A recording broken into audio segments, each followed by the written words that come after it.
This is the Perri Peltz Show on Sirius XM. Here's your host, Perri Peltz.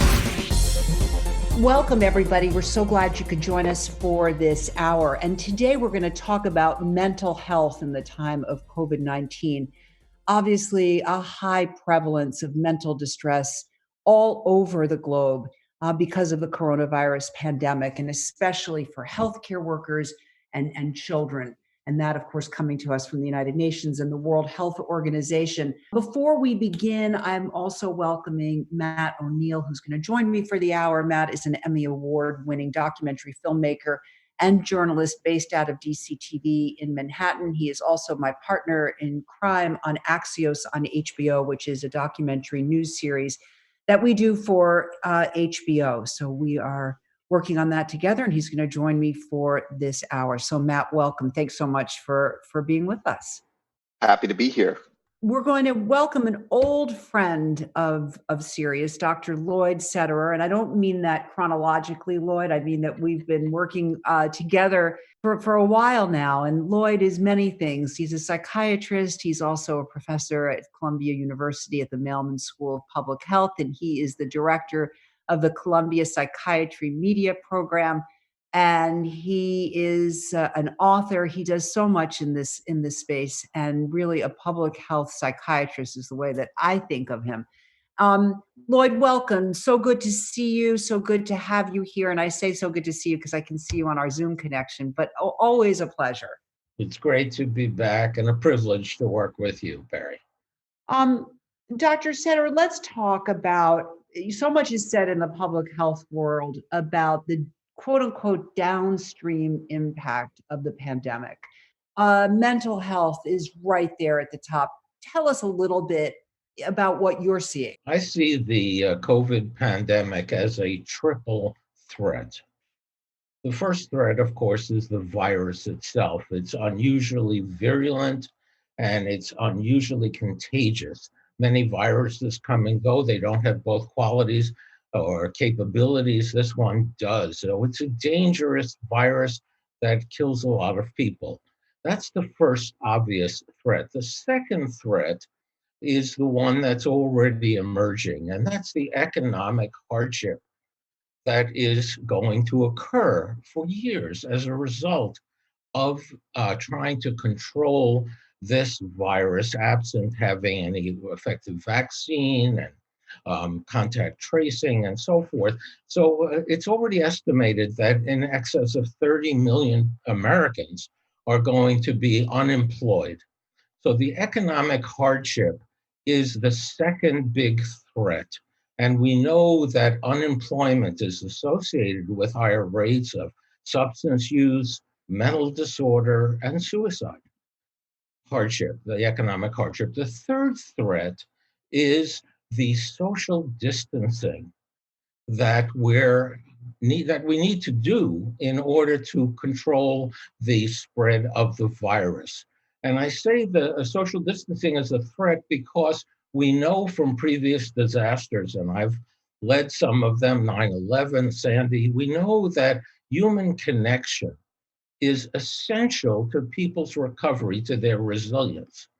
And we have modified human connection, we have Zoom, but it's not the same thing as shaking someone's hand, giving someone a hug, holding a child.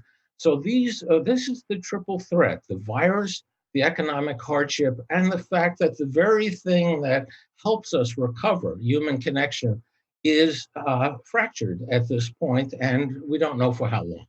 You're so right. It's the isolation is actually profound, but you raise such a good point, which is how important that is for physical well-being. And you're spot on. I read something, Lord, that you wrote about the distinction between disaster distress and disorder. What does that mean? Why is that important? Why is that distinction important? Yeah, we learned that particularly after 9/11, or it was further validated after 9/11. What it means is that it is normal to feel distress in an abnormal situation. And therefore, after 9/11 or hurricane or war, There's massive distress. People are anxious. People are upset. They're out of their comfort zone. That's called distress. And that's different from disorder. And just by disorder, I mean, in our case here, a mental health or a substance use disorder. And it's very important to distinguish the two because distress is about enabling people to recover their adaptive abilities. We already have adaptive abilities within us. We've faced troubles before, we've faced misfortune before. People lose track of that. They need to be brought back to that. And distress is time limited. Whereas with disorder, it's about a new appearance or more commonly a recurrence of an pre-existing condition, a depression, a bipolar disorder, alcoholism, and so forth. So it's important to recognize that distress calls for a different set of interventions than disorder, and we have to identify disorder and help people get professional help for that. Right. You talk about getting professional help, Lloyd, but there's the rub, right? It's not first of all, you and I have talked on many occasions, refresh my memory about the name of the book that you wrote, which was precisely about the fact that it's so hard to access the system. And if you're struggling, it's really hard to access. If you're struggling emotionally, super hard to access the system. Now, layer in a pandemic that tells you you have to stay at home. Yes. So I think that my question is twofold. First of all, how do you know when what you're experiencing is just sort of normal blues from what's happening to something that actually needs care? And then how do you go about getting that care in a time when you're not supposed to be out? Yeah, I think you're referring to a book that my first book for the lay public, which was called The Family Guide to Mental Health Care. That's exactly the book. And I remember at the time, Lloyd, that was some years ago, thinking how smart it was to try to give people the same kind of book that you would have at home for first aid care about psychiatric care. Because when you are in the middle of something that is psychological, psychiatric, oftentimes, first of all, you can't even understand that you need the help, but Yeah. also being able to help people, guide people through it, and understand when something rises to a different level. Yes. So to swing back to your Yeah. really important question here, the two things that indicate or highly suggest that there's a disorder are severity and duration. And severity is measured by everybody, by we human beings, in terms of functioning. It's not about looking up on the DSM or the diagnostic manual. It's about looking at how we are functioning. How are we functioning in relationships? How are we functioning at work? How are we functioning as contributing as members of our family? If those are impaired in significant ways, so that even if you're not noticing, other people are noticing, that's severity. And that's something that is one of the two critical measures of the disorder, severity. And the other is duration. So even with the people who lived in lower Manhattan, after 9/11, they experienced a lot of distress, but it was usually time limited. It was days or weeks or a month, whereas with a disorder, it persists and it doesn't respond to the usual ways by which we try to improve our mood, do something nice, spend time with people we care about, go someplace. So severity and duration are the markers that people need to be attentive to understand that they may be getting sick. Right. No, it's a really good point. And going back to the book that you wrote, one of the things that was helpful is it also offered the opportunity for us to understand how, as lay people, we can intervene and be helpful. And I think that in this particular moment, Lloyd, that is increasingly important, because sometimes when people aren't able to get help, are isolated, when you're talking on the phone and you sense that something's wrong, or you're Zooming or you're video conferencing, what is it that we can do as lay people if we suspect that perhaps something is going on with a friend or a loved one? It's harder, but it's still possible. And it is about talking about what you observe, not what you feel. So if we see somebody who is losing weight, somebody that is not showering or not changing their clothes, somebody who won't answer your calls, isolating themselves even further. So it is about saying to somebody, I've seen that you looks like you're losing weight, or it looks like this or that. It's about sharing an observation, and then perhaps finding someone else who knows this person well, whom they trust, that shares the same observation. It is about enabling that person to recognize that there's something going on that they may not quite be realizing, or that they don't, or they're having a hard time realizing. So it is about talking about observation and then trying to get them to appreciate what's happening, and then asking them, is there something they want to do about that? Right. Great. Dr. Setter, last question. The term has become quarantinis. If you're drinking more during this time, we know that people are, right? Alcohol sales are apparently going through the roof. How do you keep drinking in check? It's not just hand sanitizer and toilet paper that are flying off the shelves right now. Yes. It's important not to be judgmental about this, because we all have our ways of coping. Some people may drink more, some people may eat more, some people may watch television for 10 hours. These are coping mechanisms. But I'd like to ask people, at what point does the drinking or the eating, do you pay more of a price for doing it than you're getting from it?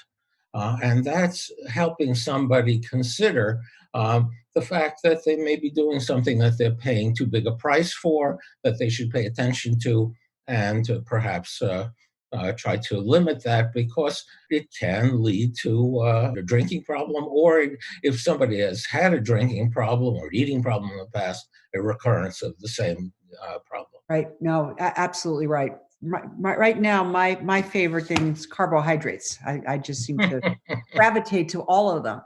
Lloyd, where can people find out more about you and read some of the writings that you're doing during this period? They can go to my website, AskDrLloyd, askdrlloyd.com. AskDrLloyd.com. On that note, Dr. Lloyd Sederer, thank you so much for being with us. It is always a pleasure to have you on our air, and stay well, my friend. You too, you as well. Thank you for having me and for covering this critical topic. Dr. Lloyd Sederer is a psychiatrist. He's also a professor at the Columbia University Mailman School of Public Health and a director of the Columbia Psychiatry Media. This is the Perri Peltz Show. Here's your host, Perri Peltz. Matt has a guest for us right now, and Matt, thanks so much. We're now lucky to have with us Dr. Archana Basu, an instructor and clinical psychologist at Massachusetts General Hospital, Harvard Medical School. She's also a research scientist in the Department of Epidemiology at the Harvard Chan School of Public Health. Dr. Basu, thank you so much for joining us here on the Perri Peltz Show. Thank you for having me. Now, your research focuses on the impact of traumatic events and severe stress on the mental health of children and families. It seems like this is a time where your research is more relevant than ever. Yes, unfortunately so, I would say. But I do think that prior research can certainly inform our understanding of what the different ways in which people might be affected now, children and parents, but also what lessons we can take forward in terms of promoting resilience and positive coping in the face of this very unique stressor.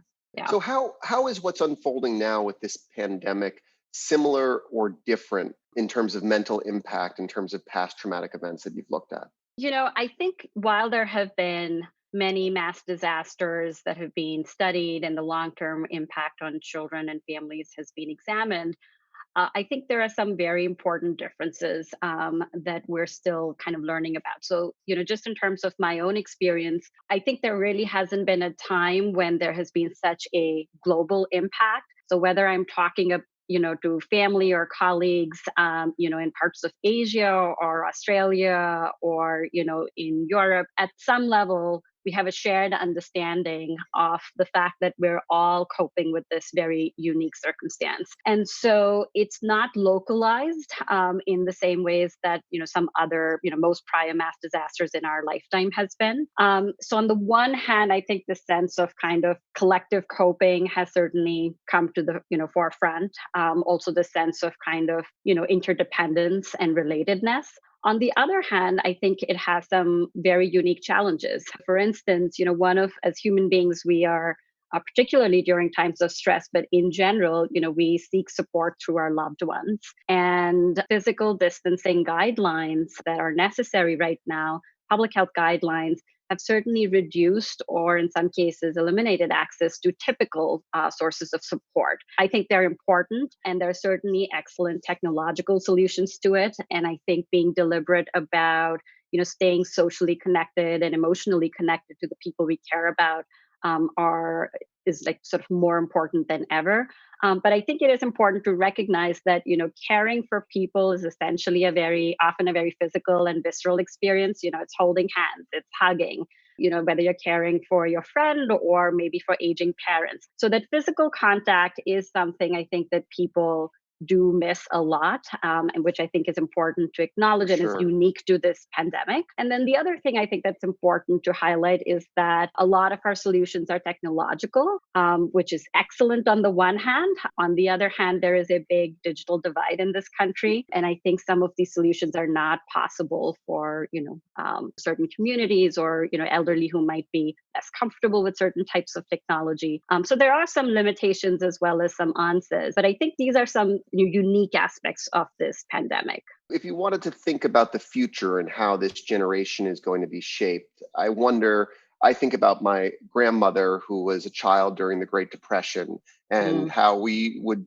tease her for taking all the jellies off the table at the diner and putting them in her purse, and how she would always mix the frozen orange juice from concentrate with twice the amount of water and that sort of thing. Can you, or are you thinking about how this might shape a generation, especially in terms of that absence of visceral physical contact? I think that's a really great question. And I will tell you that in my own work as a psychologist with children and young adults in therapy, this does come up quite often. So, I've heard of this sort of, and it's been written about in the media about this sort of narrative of the children who are sort of launching into adulthood now, whose childhood has essentially been bookended by sort of 9/11 on the one hand, and then this pandemic as they're launching into kind of employment. And there is definitely a sense of isolation, a sense of loss. And I think the losses are both big and small. So obviously there's the loss and bereavement associated with the fatalities associated with COVID-19. But there are sort of these everyday losses, right? So the loss of social support and social connectedness, the loss of rituals such as graduation ceremonies that are kind of, this exciting passage into adulthood, loss of very clear-cut opportunities to look for employment, but also not having a clear horizon in terms of how this will shape up. Prior research, including from the 2008 recession, has shown that these large-scale economic changes definitely impact mental health. They increase risk for certainly issues like, for example, household violence, so both partner violence, but also child maltreatment. So there are ways, and certainly sort of a range of mental health disorders. So I think those are appropriate and realistic concerns. We are certainly seeing that in our hospital and in our clinical practice in terms of increased rates of requests for mental health support. But I will say one thing that I think in terms of the longer term impact of this, I will say that, as human beings, we are generally pretty resilient. So, study after study has shown that for the majority of children and young adults, and so sort of the average person. So there are definitely going to be periods of increased, stress-related reactions, anxiety, potentially depressive symptoms. But in the longer term, these mass changes and economic changes and mass disasters are not associated with sustained rates of increased mental disorders. As human beings, we are pretty adaptive and resilient. And I think that policies and practices that support children and parents, importantly, can certainly support these young adults who are, coming into this world of uncertainty. I will say that, parents are very uniquely affected in this pandemic because, of course, they are, coping with their own adjustment, possibly their own job transitions or losses, but also supporting kids through crisis schooling right now at home, maybe caring for aging parents. So there's and not having kind of childcare and access to extended family. So I do think that, some of the solutions depend on how we support, the systems that surround children. So it is the families that support it, the colleges and schools that, the systems within which we live and develop. As we look at the systems, that's one thing.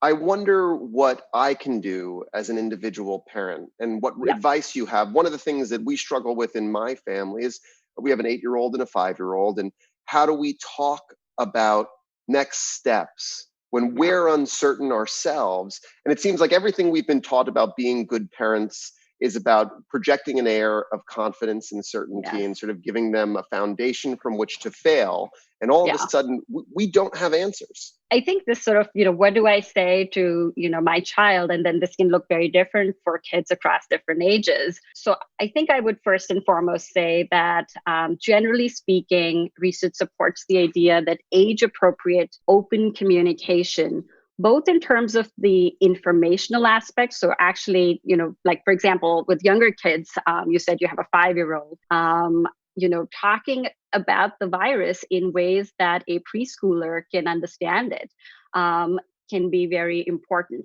Children make sense of their experiences in their conversations with their parents and grandparents.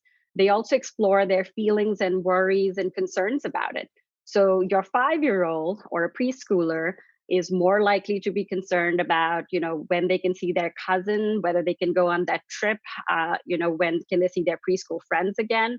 But an older adolescent is going to be much more worried about schooling and do I have to make up for this lost time, questions of that sort. What happens in terms of college applications? So this is all to say that talking to kids using age-appropriate words to describe what we know from reliable sources, and then also exploring the emotional sort of communication piece. What are their questions and worries? And following that up with realistic reassurance. So in terms of projecting an air of confidence, I do think you're right in terms of the fact that when we feel like we can take some steps, some action-oriented ways to intervene with the problem, we feel like we're engaging in ways that, can help us. So in terms of what a parent can do, I think providing realistic reassurance, such as, we are following the public health guidelines to keep our families safe, and that schools are closed because that's what we need to do to keep ourselves, safe at the moment, or making a longer term plan around, schools will open up when they have a way of keeping kids safe and also providing the education that they need. So really talking about realistic reassurance and not saying there's nothing to worry about, right? Because of course that's confusing and also not true. Take home message in terms of the emotional communication, I would say, is just that research supports the idea that when kids feel supported when they are worried, that they are not alone with their worries, that's one of the cornerstones of kind of resilience. And that's a great articulation of how I can be a better parent and promote resilience in my family. I wonder, as we all try to be good citizens and responsible to our broader community, how can we help promote that resilience more broadly in this time of distance and absence? One of the things I've really been struck by is how much kids and young adults have become central to so many important public health issues. Like if you look at climate change, for example, right? Even in terms of mental health, social and emotional health and learning are now being prioritized as part of school curriculums. And so I think in times like these, one of the things, I feel like I learn a lot from the families that I work with. And what I've come to recognize is that, of course, there's going to be kids who are excellent coders and develop this database where we can go and track COVID-related cases. But the reality is that if your child is a artist or a baker or likes to sew, there are ways in which we can harness each of our own individual strengths. I know of Girl Scout projects that have involved making masks for the community. People who've been baking for frontline workers, people who make artwork, leaving words of affirmation in their, parks in the neighborhood parks. I think there are ways in which each of us can do something that feels both connected and useful, even down to preschoolers. Kids often feel like talking to kids about how Daniel Tiger washes his hands to stay safe from germs. And by doing that, he's not just helping himself, but also helping grandma and the neighbor next door. Those are all valuable narratives in terms of these things. And I think importantly, at sort of a broader policy level, we know that being able to advocate for healthcare access and mental health care needs, there are ways in which we can all be engaged in advocacy efforts as well. Dr. Basu, this is incredibly helpful. We so appreciate you sharing your perspective on the show. I first came across your writing because you had published something with the Massachusetts General Center for Children about how to talk about COVID-19 with your kids. And I wonder, as a sort of last thought, can you share with our audience where they should go for more information as they're navigating this time in their families? Sure. So I think that looking out for very reliable resources is definitely key. There are certainly upsides and downsides to the democratization of information access. I think depending on the information you're looking for, I would say that the Centers for Disease Control, local public health organizations, university-affiliated hospital systems are all excellent organizations. For parents looking for very specific guidelines, certainly Mass General Hospital, among other universities, has key resources. But I would also like to highlight the National Child Traumatic Stress Network that has really practical tip sheets for parents coping with various aspects of the pandemic. Perfect. Thank you so much, Dr. Basu, for joining us on the Perri Peltz Show. Thank you. Dr. Basu, thank you so much. And thank you for helping all of us navigate these really challenging times. We are so appreciative. Thank you for having me. We're going to take a quick break. We'll be right back. Stay with us. This is the Perri Peltz Show on Sirius XM. Here's your host, Perri Peltz. Welcome back, everybody. We're so glad that you could be with us for this hour. If you're just joining us, we are talking about mental health in the age of this terrible pandemic. And we are joined right now by Dr. Elizabeth Yuko. Matt? Hi, Dr. Yuko. Thanks so much for joining us. Thanks for having me. Dr. Elizabeth Yuko is a bioethicist and writer, as well as an adjunct professor of ethics at Fordham University. I recently read your article in Rolling Stone that touched upon collective trauma and the history of collective trauma. Can you put this current crisis in COVID-19 into the context of collective trauma? Sure. When we're talking about any sort of collective trauma, it is some sort of tragedy or major event that happened to people on a large scale, whether that is a certain country, a city, an ethnic group, or a religion. And so what we're seeing, or what we are seeing, and what we will continue to see from COVID is the lasting impacts of having this major trauma on the country as a whole, but then also more specifically in places like New York that have been harder hit. And do you think that it's going to shape different regions, different areas, and the culture of those areas in different ways? I think so, yes. From a mental health perspective, I think it'll be very difficult for a lot of us to move on mentally from this. I live in Queens, which is the epicenter of the outbreak in America. And I'm still trying to picture what life is going to look like after this in terms of everything from interacting with neighbors to how many people can get on the elevator at a time. And so I think everything from those very minor details for our lives to just a much larger mental health impact is something we're going to continue to see. I think of the other sort of great trauma that our nation experienced in the last 20 years, and think of September 11th and how that was localized. I'm in Brooklyn. I was in Manhattan at that time. And this somehow feels different. And strangely, the trauma is different, that the specific trauma in 2001 that hit New York and Washington was felt by the entire country in a universal way. And the response now feels so fragmented. And even though everyone's experiencing the trauma, it doesn't feel like we're in it together the same way. Yes, agreed. And I think there are a few reasons for that.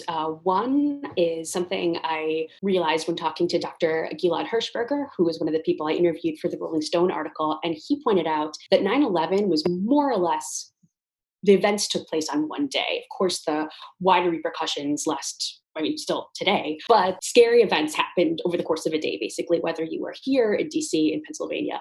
Whereas with COVID, we have no end in sight. We don't know when it's going to end. We have the fear and the anticipation and just the ongoing low level trauma that is hard to process in the moment.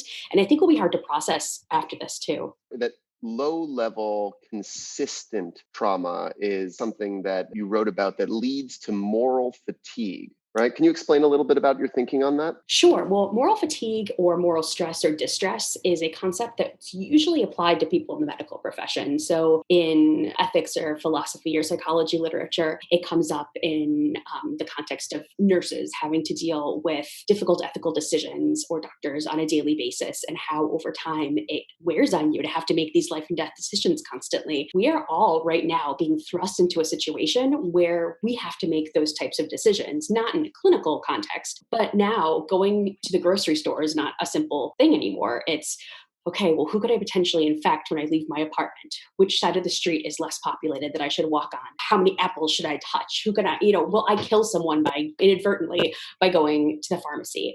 That sort of thing. So without any sort of warning or any training, really, we've all had to become ethicists basically overnight. And what people don't realize is that it's really exhausting to think through all of these moral dilemmas on a daily basis, just nonstop. And so I think part of this overall exhaustion that we're feeling is that. I mean, we're emotionally drained. We, are getting used to a new work environment. A lot of us are dealing with illnesses, either with ourselves or our family members. But on top of that, nothing is easy, and there's no clear answer for anything, really. Well, that sounds dire. Is there a possibility that we can take this information and take these changes that are happening to us on the individual level as amateur ethicists, and also collectively as Americans and citizens of the world, and push this in a productive, positive way? Yes, I absolutely think that is possible, and am very hopeful that that might be the case. First, just in terms of us realizing our inherent, inherent interconnectedness, because that's always been there. We've always been connected to other people in our family, in our building, in our neighborhood, in our city, et cetera. But we may not have realized that because we were able to just exist within our own little worlds. And that's no longer possible. So I'm hoping that moving forward, we will take this into consideration. And I guess in a more specific context, just taking public health more seriously. This is not something really in our lifetime that we've had to think of.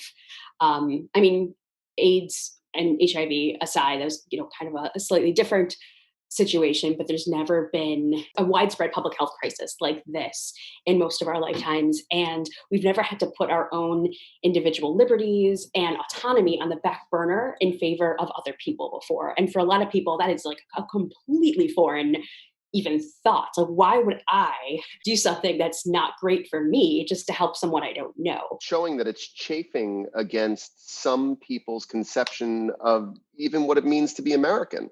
Oh, absolutely. This is, we're told from a young age, we control what happens to our bodies. And all of a sudden, we don't because of the virus, first of all. And then second of all, we're being asked to do things like social distance and wear masks and things that we feel might infringe upon our personal freedoms and liberties.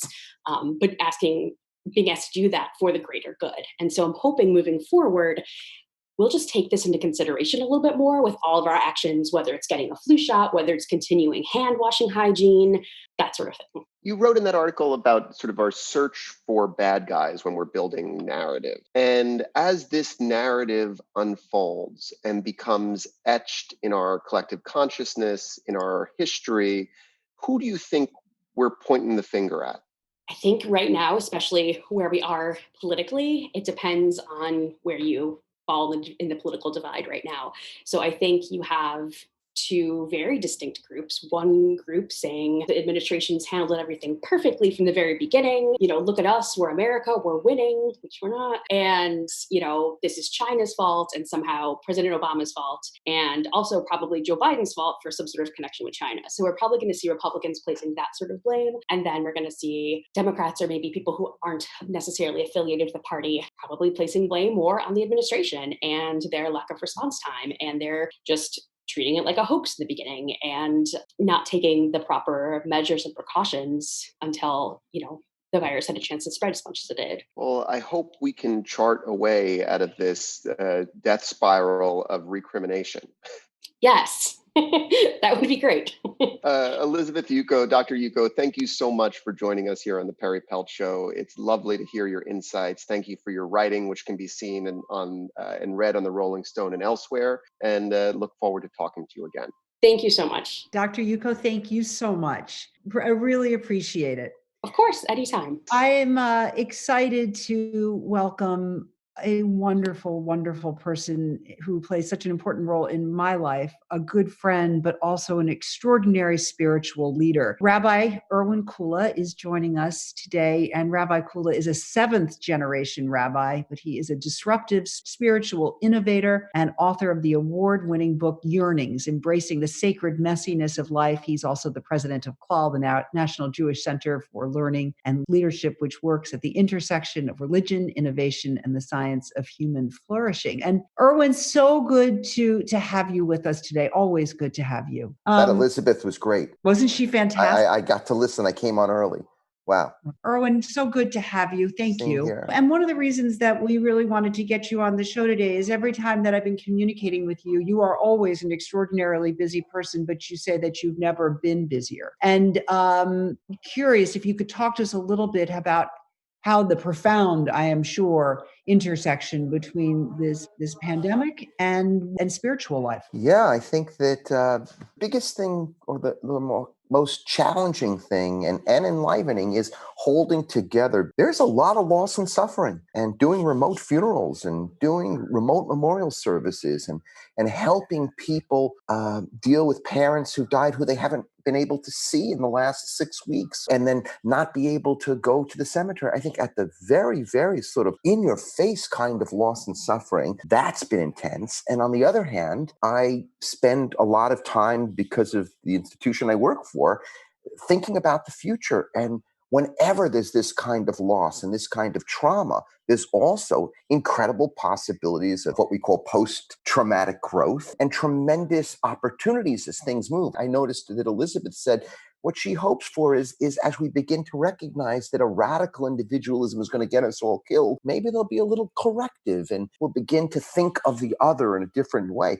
I mean, she says that so elegantly because she's obviously a very nice person, but that is an unbelievable, challenging possibility and opportunity for the country. So it's holding together the suffering right now that's really real, the loss that's really real, and the incredible opportunities and possibilities to what we all know is some sort of rebooting that's necessary in the country. You know, Irwin, you talk about loss, and it's actually one of the things that we were particularly interested in, because we started this conversation. Matt and I directed a documentary for HBO called Alternate Endings about the disruptive things that were happening in the death industry pre-COVID. It seems as though so much of what was a hypothetical conversation is becoming a reality right now as people try to figure out how to mourn during this very, very difficult time when sometimes they can't even be with their family, with their loved ones. How do you even begin to deal with that? So, I mean, this is,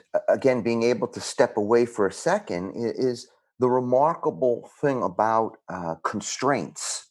So the constraint now is COVID and all that implies. The remarkable thing about constraints is constraints always stimulate creativity.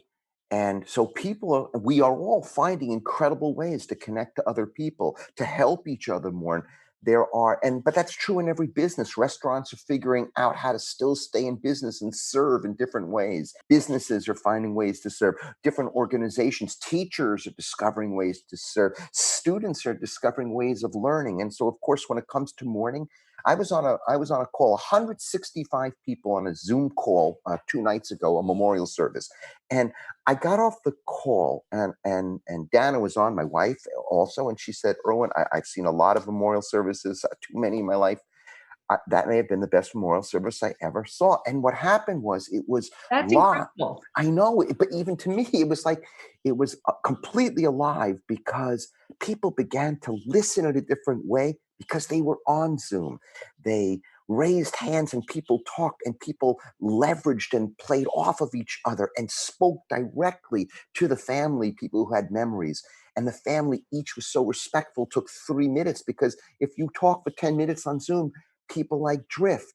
165 people sang, and you can't sing on Zoom together because it's so cacophonous. But instead I said, listen to the cacophony, because in the cacophony is the emotions of life and death and sorrow and joy all mingling together in the memory of this person. So listen to the cacophony. Well, I would have never said that live. The cacophony would have been incredibly disturbing, uncomfortable. Instead, the cacophony, you could see people begin to smile and laugh as it sounded so crazy and so chaos. But that's the chaos of this moment. And that's the chaos of losing a father that you couldn't talk to, that you couldn't touch and hold in the last days of that father's life. And it's also the incredible possibility that we have a choice on how to respond.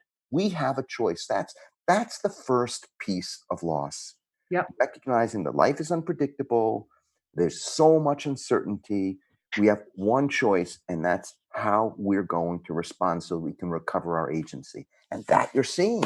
There's so much creativity. There's so much kindness. There's so much generosity. There's so much what I call couraging that's out there. No question. And I think that what you're raising is so interesting because it begs the question, if we can grow spiritually, emotionally, etc., in spite of the serious place that we find ourselves in right now, and happiness and suffering, and whether they can coexist. They do coexist always. The delusion is that they don't coexist. The truth is we all know it, but it only comes to our attention when it turns out we're suffering. Is that suffering and happiness never exist separately. Joy and suffering flow into and from each other. And they're always flowing that way. Sometimes we make hell out of heaven, and sometimes we make heaven out of hell, right? And making heaven out of hell is the drama today. And I have it down to 4 things that we all can do. And I don't care who you are on the continuum of loss. There's loss of tragic loss, but then there's also loss of people who aren't graduating this year, and that'll never be recovered. There are people who are their last year in camp after going to a camp for 10 years. There are people whose life dreams are going up in smoke. So there's loss all along the continuum. I have 4 things, and they're really, one is we have to respect our own loss and each other's loss wherever on the continuum it is. And that's the first piece. And the second piece is recognizing that we have a choice on how to respond. And the third is pay attention to the small pleasures, savor the moments. I'm talking to people. I cannot, how many people tell me, I never noticed that birds chirping outside my window before. Of course, because we're shelter and stay. We haven't stood in our house long enough to listen to the window. I can't believe what going for a walk is. It was the first time I saw the architecture of that building. I called people that I haven't spoken to in 3-4 years. I sent a note to a teacher that I had from 20 years ago that I've always wanted to thank. So that pay attention to small pleasures, savor those moments. And then That is so nice. and then the fourth thing is serve in some way someone who's suffering, because the way we matter and make meaning is by making other people matter. And those 4 things are doable by everybody, no matter where you are on the continuum of life. Irwin, it's such a good point, and really is so worth repeating because we forget. And it's amazing how you can know these things and forget them at the same time. One of the things, Irwin, that we've been talking about during this hour is mental health and depression. During this time, people are isolated, alone, losing jobs. All sorts of horrific things are happening. And what typically is said is that it's a lack of having control over your life that caused so many mental health issues. Talk to us a little bit about where your thinking is at on that. So look, I mean, that's it's obviously real, and I mean, one is we never have as much control as we think. So this is a rude awakening to that truth, which and sort of it's a carry on what Elizabeth said, is that just like there's a radical individualism in the culture, there's also this complete sense that we're in control and we have power and we control our destiny. No, we don't. The vast majority of parts of life we don't control.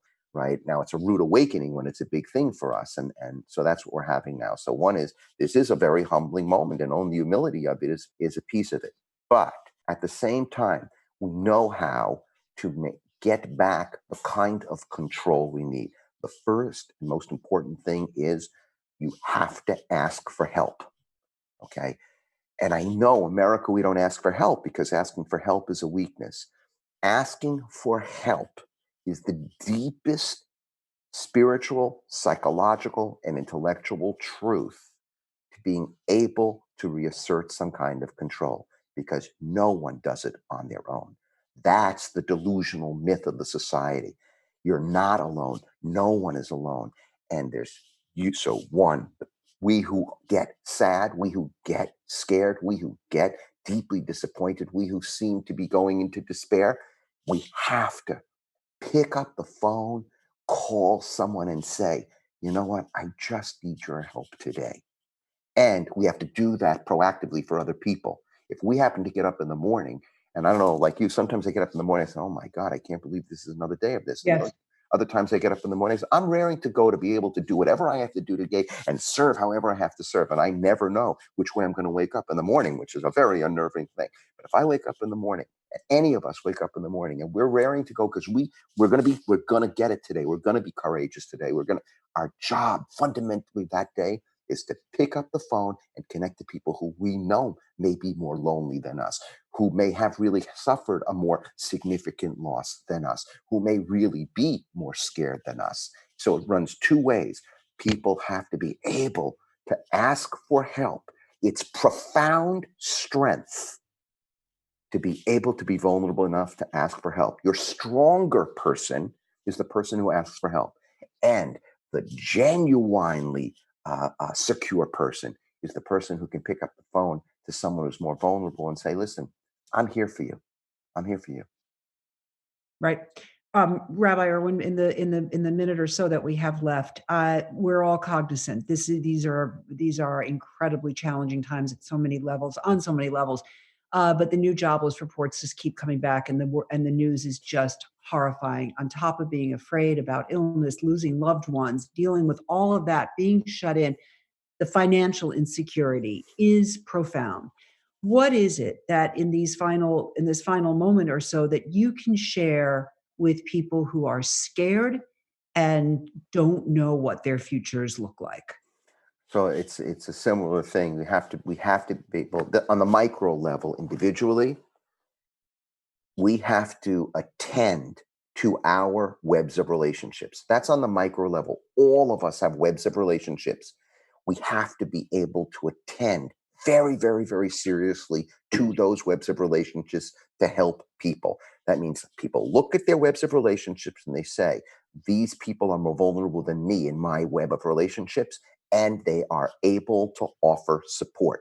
That's on the micro level. Now, on the macro level, this is going to be a really, really serious thing over the next 36 months. And either this society will reflect, reframe, and reboot, which we all know it's been needed to be rebooted. There's not one thing happening in the society that wasn't a trend before, not one thing in the economic world. And the question is, this going to take immense leadership from elites and immense personal responsibility at every level of society, from parents to CEOs, from teachers to venture capitalists, from media creators to civil servants, from entrepreneurs to politicians. We need a reboot.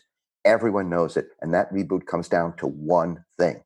Everything we do, every product we make, every service we create, every supply chain that we create, every way we treat our employees, every stakeholder in our business, every person in our web of relationships, are our actions aligned to somehow, however small, make the world a little better, serve others, and improve people's lives? And that is a radical reimagining of the society. And this is what great traumas do to a society very often. They elevate their capacity for open-heartedness. They elevate society's capacity. And we've had this before. In the Depression, we came out of the Depression and we created Social Security. We created safety nets for people who were vulnerable. So micro level, attend seriously to your webs of relationships to people who you know may be hurting more than you, and ask for help in your webs of relationships. Macro level, reflect, reframe, and reboot.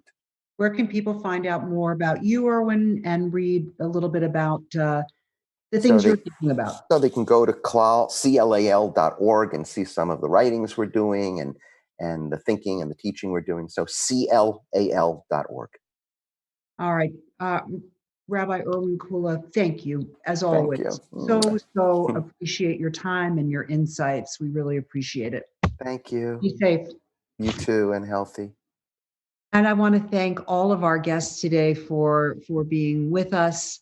We really appreciate it. I know that people are really, really busy. Appreciate your sharing your time. Matt, thank you so much for joining us for this hour, and really appreciate that. You can be in touch with Matt at Matt O'Docs on Twitter, and you can find me at Perri Peltz on Twitter and Instagram. Matt hasn't gotten on the Instagram bandwagon yet, but we're gonna get him. I'll get there. Exactly. Jen Silverman is our producer. Jen, thank you so much. Really appreciate your help with this. Josh Horn is our audio engineer. And just to everybody who joined us for this hour, thank you for the gift of your time. And again, stay safe, stay healthy, and we hope to have you back here next week.